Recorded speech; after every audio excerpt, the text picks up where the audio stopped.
Hello and welcome to BW Business World's CX Coffee Dialogues, where we try and understand, look at as to what makes for a good customer experience across industries and sectors in conversations with industry leaders.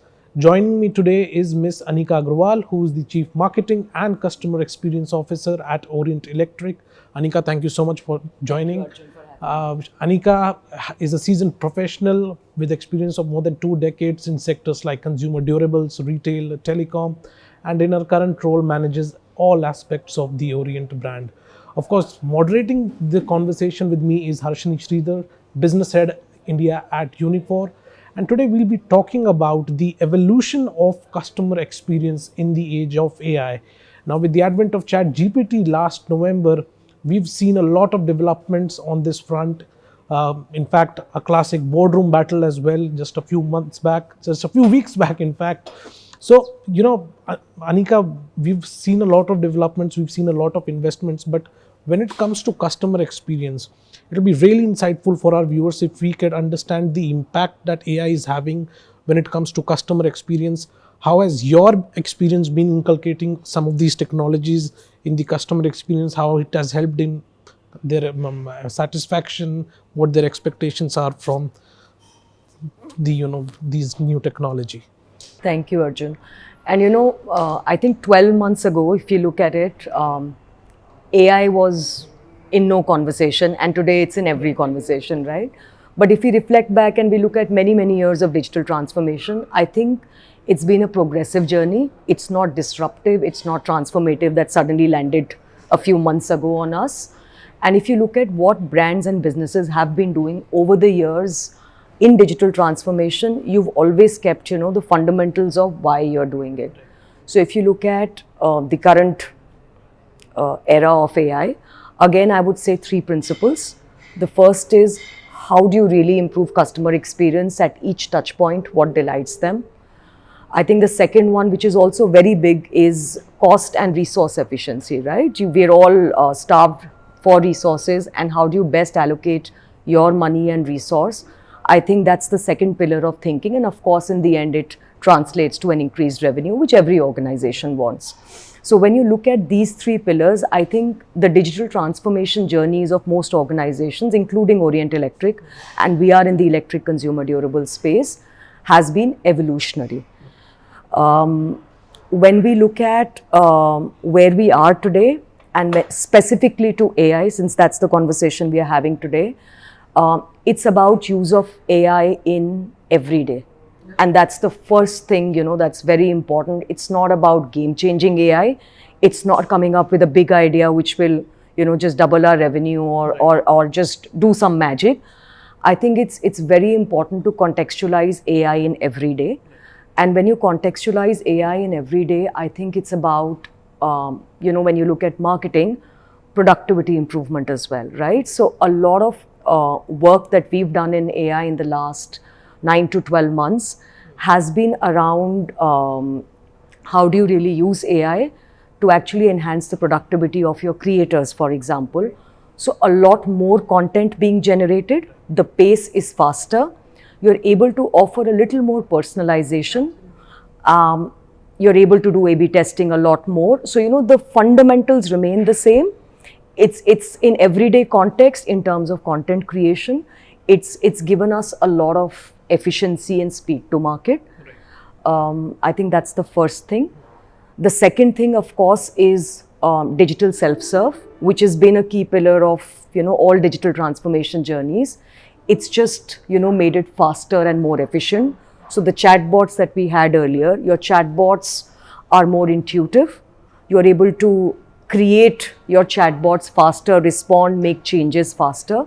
So we are using chatbots right now in the areas, obviously, of, customer service and the entire customer journeys. We are still building chatbots which are based on recommendation and your personal preferences.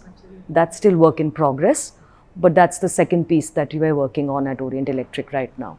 And I think a lot of it is also about data collection. If you look at our industry, there are digital first industries where the adoption is much faster. Your data is in one place. You can map consumer journeys, you can do attribution. If you look at electric consumer durables as a space, most of it was offline purchase and data was spread, right? So omni-channel, very difficult to achieve, with many electrical shops almost being like kirana shops. Yeah, they are mom and pop shops in that sense. So a lot of, I think the first pillar for us was, we looked at our consumer and we said, at least the consumer decision journey is changing, maybe not buying as fast. And if you see, almost 30 to 35% of our consumers are at least starting their journeys digitally. So we took that as the first step and we said, you know, how do we really talk to these consumers throughout the consumer life cycle and use tools like AI to get in more data, to create personalization and eventually create preference for the brand. So I think we took that cohort and we took certain decisions. So we recently launched our D2C platform to get first party data, and I think we'll speak more about it a little later. We are organizing our offline data into meaningful information that we can then use for processing. So we are at that stage, and I think the industry is more nascent when you see the adoption of new technologies like AI in that sense. Interesting you should say that, because you know, back when we were building our first home, I think it was back in 1991 or sometimes 3 or 4 years old back then. And my granddad would insist that all the fans and lights should be only from Orient, like nothing else was permitted, right? In my mind, it was a little anachronistic to hear a brand which has been around for 40, I don't even know. 68 years, in my mind, actually. it's still 30 years, by the way. 30 years is still 1970 in my mind. Yeah. But I think what was very interesting and what we should all double down on is what you said, Anika, that AI is not a magic wand. A brand which is started and completely been digitally native will have to use AI tools in a very different way as opposed to what you are and how true you stay to your brand values. So absolutely. Right, and you know, Anika, just 2 days back, you know, India had its first Gen AI summit. The Honorable Prime Minister was there. And you know, his focus was more on ethical AI. Harshini, you would like to ask something on the developments that have been taken and the concerns around that are there in the industry around? Absolutely. I think so. I come from the other side of the table, working for an enterprise AI company, right? And one of the biggest challenges we face is that it's exactly because of ChatGPT. Like, my son asks more questions to ChatGPT than he does to me, right? And I'm not complaining about that, but the challenge is every enterprise we talk to wants Gen AI. But at the same time, it is a very double-edged sword. For example, I'm not going to go to a banking website and ask, what time is this flight landing? What is the actual use case for Gen AI in that context? And how do we actually use this ethically at the same time staying true to the experience that you've been offering your customers? I think there's a very delicate balance. So maybe no, absolutely. And you know, I was also following what was happening and the conversations around it. And you talk of the whole DPDP Act and you know, which brands and which platforms should be given the mandate to use, you know, Gen AI and in what forms, etc. So I think principally, you know, as a brand and a business, you are building whatever you are building to enhance brand trust. And it is equity that you need to protect very strongly. And the principle that you know was spoken about 2 days ago was largely, you know, if I am a consumer and I am giving you data, you cannot take my data and use it out of context. I think that's the fundamental principle that each brand should follow, right? So there is a need for first party data, and I think that's been realized over a period of time. Consumers have accepted it also over a period of time because it gives you the kind of experience that was unheard of earlier. But if there is data that is given to us in a certain context, I think building learning and building experiences around the same and you know, layering it with anonymous data is actually the principle in which, you know, if you remember the old days of marketing, all CDPs, all DSPs where we did advertising, it was anonymous data, right? So this is another version of that in that sense. So as a brand, I think the ways we will use customer data, governance around the same, because and you spoke about Orient, a lot of attention and a lot of my mind space goes into the fact that, when we have this customer data and we are on the journey of acquiring, what's the governance around the customer data that we have within our own ecosystem. So I think those are some of the building blocks that, we are trying to build right now as a brand and a business as we move forward. Right. Another aspect, that has sort of gained momentum since the advent of this technology is that need for human touch. A few months back, we were having our hospitality summit, and the leader said that there are some sectors, let's say real estate, clothing, the food market, and the hospitality sector. We are in a hotel, so they were talking about that these are sectors where people would crave a human touch. Yes, a lot of things are being changed with the advent of AI, but where in all of this do you see that layer of human touch? Harshini, if you would like to add something on Yeah, that. absolutely. I think, at Unifor we say this, right? The future of enterprise AI is human, because I'll give you an example. I'm sitting at a different chain when saying this. I'm a Marriott loyalist, right? And I travel to Mumbai almost every week. I stay at the same hotel. And there's always this young lady there called Rupal. And she knows that I love filter coffee. I literally wear filter coffee on me, and I would give everything away for filter coffee. So even before I go check into my room and I go to my room, she would have a cup of filter coffee waiting for me. Now, yes, this for me is a classic, best use case where she's used my data of going in and always ordering a filter coffee, but at the same time giving in that human touch, saying, "How was your flight? We'll ensure that there is coffee." But Anika, would love to hear from you. No, absolutely. Fully agree with you. I think augmentation is the biggest use case of AI that's going to happen. And, this whole fear and this conversation of ChatGPT is going to take away so-and-so jobs. I think jobs will evolve, right? And that's true of all technology that's come till date. That's the reality of the world that we live in. And if you look at the triangle, the top of the pyramid, of course, you will have only human touch, very specialized consumer experiences. The bottom will be just pure AI generated experiences, and that's absolutely okay, right? Because those, as a consumer, you understand is a mass of information that you are providing in a systematic manner. And then the bulk of your pyramid is actually augmentation, where there is a lot of consumer data that is helping a human today to create better customer experiences. And that could be advertising, that could be her, using data to provide her a filter coffee, or a financial services expert actually coming in and creating customized plans for you. I mean, all of that is possible, right? So even when we talked about, your first question on chatbots, etc., we've not built a consultative chatbot on sales right now because we don't have enough information and data. The idea is to get enough information and data and then see how do you really build a chatbot which complements, a consultative approach to selling as well, right? Consumer durables, for example, some of our categories, lighting, for example, is very consultative in nature. I don't know half the things about that category, but there's a lot of work that an AI can do for us in making that information easily accessible to our consumers in a more personalized manner, but also augmenting our, humans to give better consultation and better advice to you versus a her, and each advice is different. So I think that's the way forward, and I think that will come very soon in my mind. It's not, one of those 10-15 year journeys. It's maybe there is no choice. It is maybe a 3-year journey. Right, and very rightly pointed out, Anika, that given how you talked about that jobs will evolve. Let me cite the example of my industry, the industry that I belong to, media.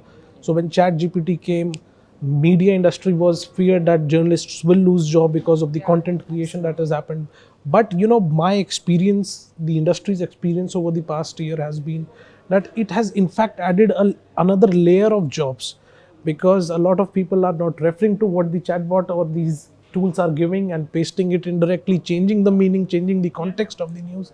So we really, these jobs will evolve with time. But I want to understand that the challenges that you have faced in implementing these AI strategies to customer experience, of course, It's quite early. That response would still be evolving. But initial, challenges that you have faced, what the response to them has been?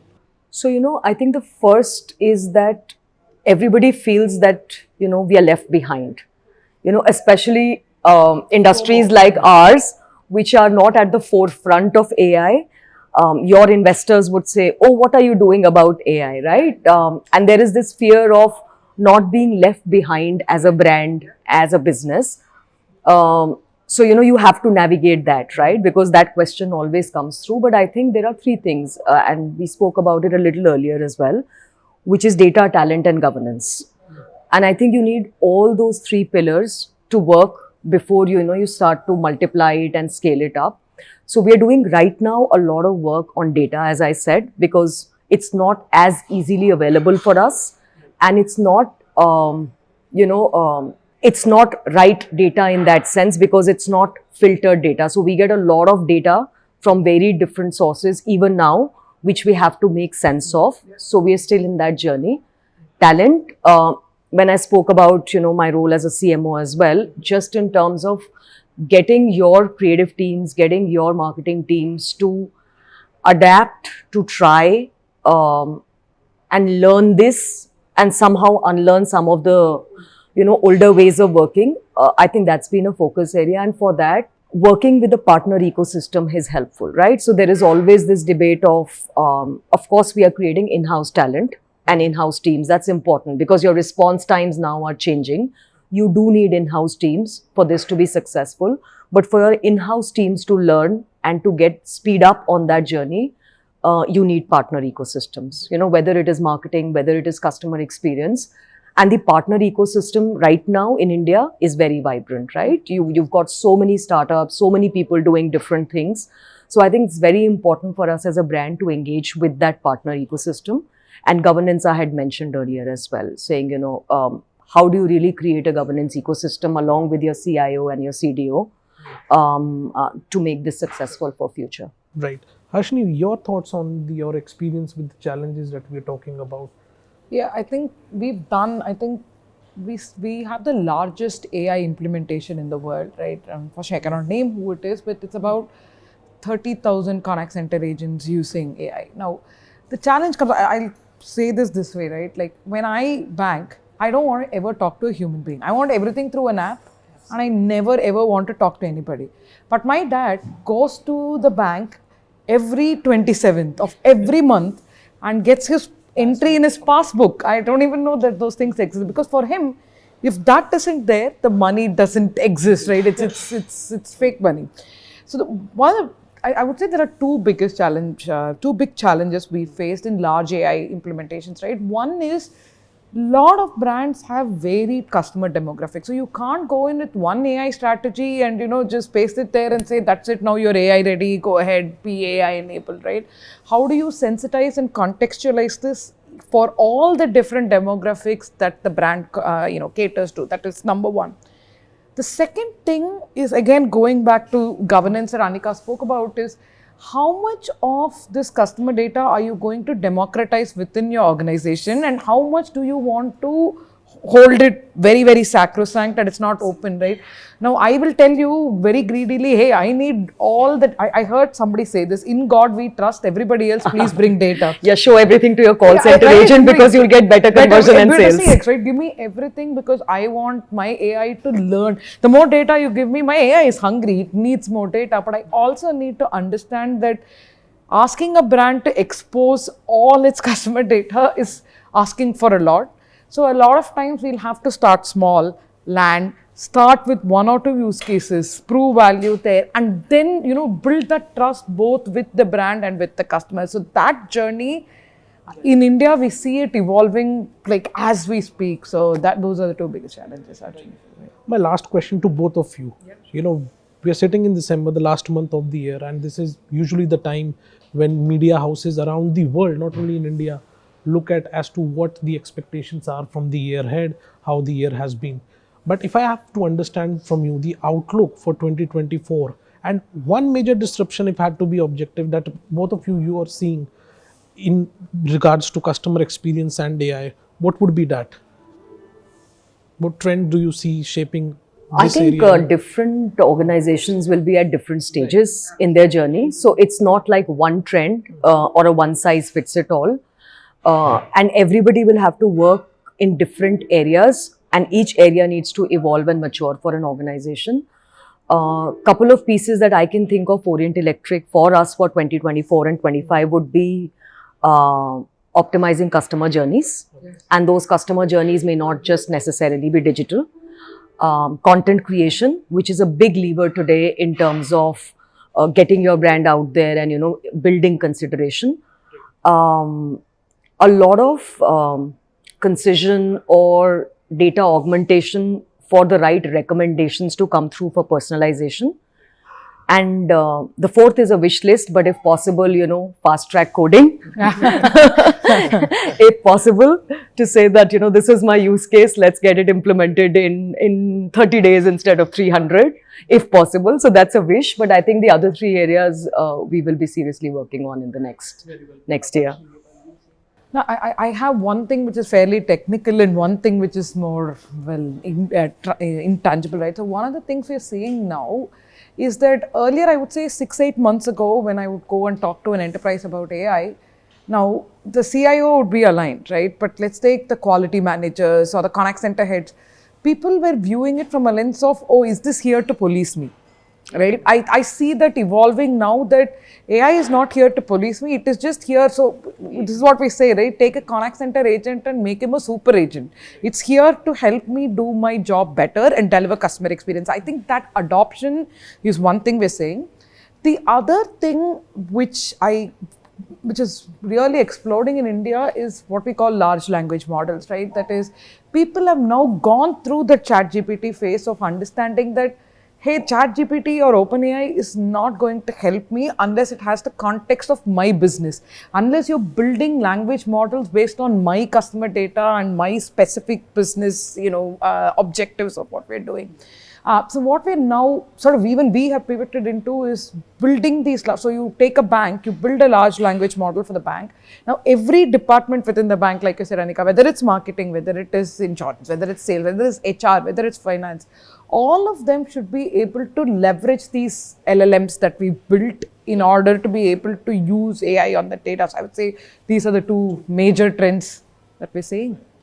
So that was Ms. Anika Agrawal from Orient Electric talking about how customer experience has evolved in the age of AI, some of the most pressing issues around this technology, and what the outlook for the year ahead looks like. Thank you so much, Ms. Thank Anika, you for having talking me, to Arjun, us. and it was lovely speaking to you. Same Ashwini. here. Thank you so much for tuning into this edition of CX Coffee Dialogues.